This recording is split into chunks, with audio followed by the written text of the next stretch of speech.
The Santiago Bernabeu was electric as El Clásico kicked off, its roof seemingly raised by the roar of 78,000 fans craving high drama and high stakes. Real Madrid, under Ancelotti, had lost 4 straight to Barca across last season and needed a statement to prove their title credentials. Barcelona, despite missing stars like Lewandowski and Rafinha, arrived confident under Hansi Flick's staff. Assistant Marcus Sorg took the touchline, with Flick suspended, as the visiting side. From the first whistle, Real's trademark high press was on display, crowding the ball, suffocating Barca's build-up, and forcing turnovers. Within minutes, even a potential Real penalty for Lamine Yamal's clip on Vinicius Jr. was overturned by VAR, heightening the tension. When Kylian Mbappe lashed a stunning strike into the net in the 22nd minute, a perfectly timed through ball from Jude Bellingham setting him up, the stadium exploded. Real had the lead, and their dominance was palpable. Welcome to No Ball IQ. As promised, back with the review of the first El Clásico of the season. And oh boy, it was a power-packed one. What a solid performance by Real Madrid. Now, don't forget to show your support by liking and subscribing. Also, please share the video, as it genuinely helps. Now let's continue. Barcelona responded with a breathtaking equalizer. In the 38th minute, an unforced error by Real's young playmaker Arda Güler gifted possession in midfield. Marcus Rashford seized it and fed Fermin Lopez, who blasted home to make it 1-1. The Clásico momentum swung. Barca were buzzing. But Real hit back immediately. 5 minutes later, Vinicius Jr. tormented Barca's defense on the left flank, dribbling past Frenkie de Jong and Jules Koundé, and swung across to the far post. Dean headed it back into the box, where Jude Bellingham gleefully tapped it into an empty net. Suddenly, it was Real 2, Barca 1 at halftime. Tactically, Alonso's 4-1-4-1 had effectively paralyzed Barcelona's 4-2-3-1. Real's midfield quadruple, Camavinga and Lord Aurelian, was fantastically playing their role anchoring, Jude and Güler roaming. Outnumbered Barca's pivots, and their relentless pressure led to nearly 75% possession in the first half. Lamine Yamal, in particular, was double-marked whenever he got the ball, running into traffic time and again.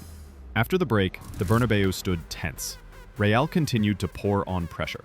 Goalkeeper Wojciech Szczesny kept Barcelona alive with an inspired second-half performance, denying close-range rockets from Bellingham and Vinicius, and then saving Mbappe's penalty in the 52nd minute when Eric Garcia handled in the box. Despite Real's barrage, no more goals came. The tactical battle was telling.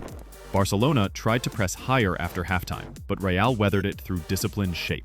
Their defenders and midfielders swarmed Yamal and Rashford whenever Barca tried to break. Xabi Alonso's men even had another Mbappe goal ruled out for offside before the break, but Real's fluid front four, Mbappe, Vini, Bellingham, Güler, had already wreaked havoc, proving too much for Barcelona's makeshift backline.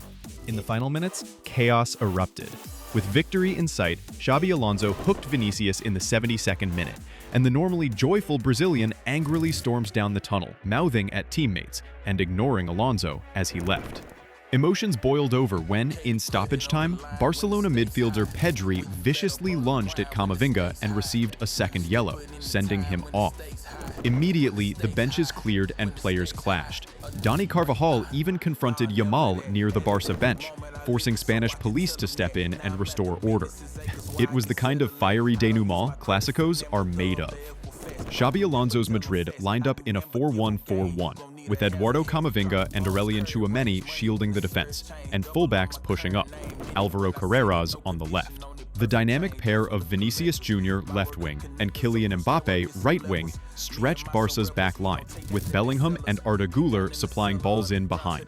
Alonso's side pressed relentlessly from kickoff, cutting out Barca's usual playmaking through Pedri and Frenkie.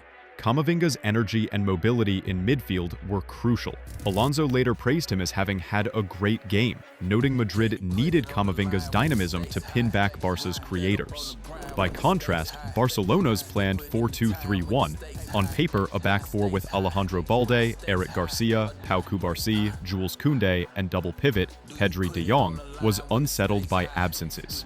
Rafinha, Lewandowski, and Dani Olmo were all missing.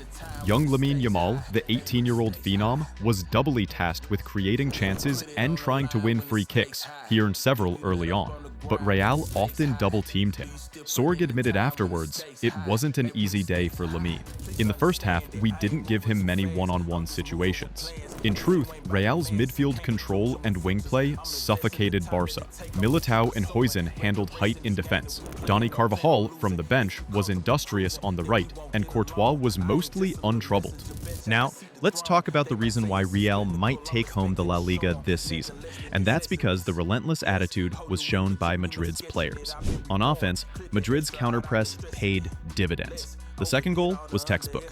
Vinicius Jr. tormented Barcelona's defense on the left flank, skirting past Pedri and Garcia to send in a cross that Bellingham tucked home.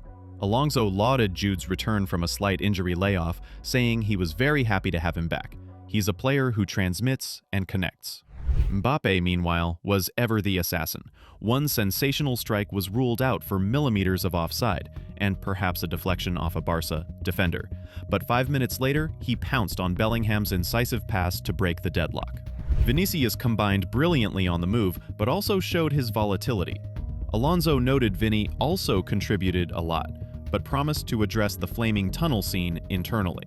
Real's best performer was surely Jude Bellingham, whose through ball and goal changed the game. Xabi insisted Bellingham needed minutes to regain sharpness, and indeed the Englishman's energy earned the match ball. Kylian Mbappe continued his torrid scoring form, now 11 league goals, with a composed finish and a menacing presence on the break. Eduardo Camavinga's box-to-box engine was another difference maker. Alonso called his display grandissimo, vital in breaking Barca's rhythm. At the back, Thibaut Courtois was solid against Rashford and Lopez, while on the opposite end, Wojciech Szczesny stood tall, saving Mbappe's spot kick and several other sharp chances to keep Barca in it. And to add a little bit of mistakes, crucial Barcelona pointer was where Real's errors cost them dearly. Arda Güler's misplaced pass in midfield, his first error of the season, led directly to the 1-1 equalizer. Fermin Lopez, a substitute striker, finished clinically from that mistake. But otherwise, Barcelona lacked composure. They had to accept that Madrid defended well, as Sorg admitted. Barca's attackers, Yamal in particular, were either crowded out or snuffed. The young winger was booed for his earlier remarks and could not emulate his usual creativity. In the second half, Pedri's late red card, 2 yellows, summed up Barcelona's frustrations. After the final whistle, a relieved Xabi Alonso was all smiles, celebrating the big win. He told reporters he was very happy for the boys. They needed this feeling of winning a big game.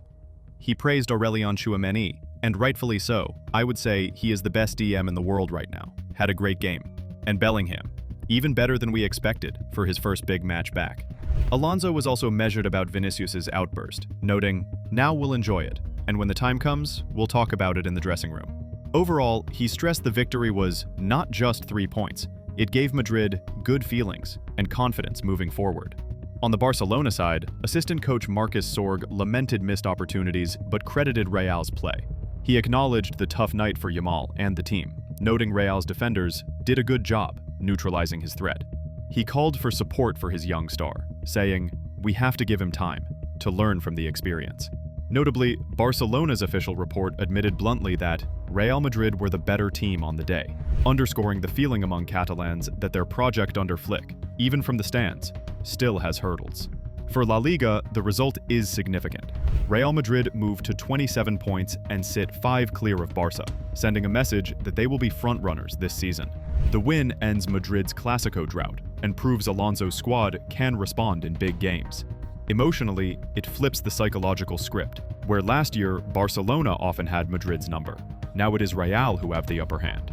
As Alonso noted, it's still only October, and the league is long, but a victory like this gives us the feeling of being a competitive team in big games. In the title race, Real's momentum cannot be overstated. They have now won 9 of 10 matches, and if their performance in this fiery Clásico is any indication, their La Liga drive has true purpose. And I can sense it coming, boys. But as I said previously, this match will almost decide the La Liga. But as of now, it seems like Real are the favorites this time to win the title. But till then, we will find out. Take care, and don't forget to subscribe.